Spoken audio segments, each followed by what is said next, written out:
ambil duit mana ni? Kita nak mandi, nak bayar kapan, nak korek apa semua ni. Bukan duit anak. Kalau dia masuk khairat, tak apalah. Kalau dia tak masuk khairat, daripada duit dia. Duit dia. Maksudnya masa dia mati tu, kita ambil duit dia tu, bayar semua.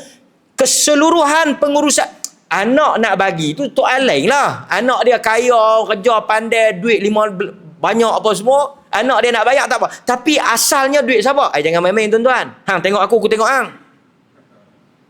Kan? Mari Cik Jasni, ni 700 ni apa ni? Abang angkat anak sulung tengok anak bongsu tengok anak tengah tengok anak angkat tengok anak menakan tengok anak pupu. Pergi tengok beg duit mak. Korek mai, ada tak apa. Ataupun bayar dulu. Tulislah.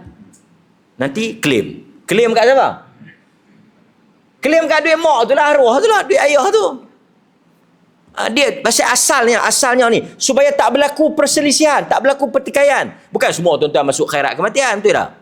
Sekarang ni saya nak kempen kat tuan-tuan. Kalau tuan-tuan yang jenis tak ada duit ni, tuan-tuan pergi masuk khairat kematian tabung haji tu. Kalau mati dapat 10,000. Pergi cepat.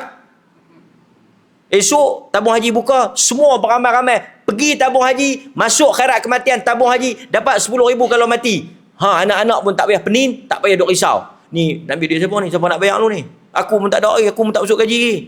Aku mana tahu, aku pun tak kerja. Jangan. Kita masuk tabung haji.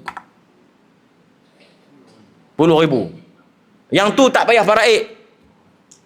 Ambil duit tu bayar 3-4,000. Kan? Jangan duk tagak, takut tak dan.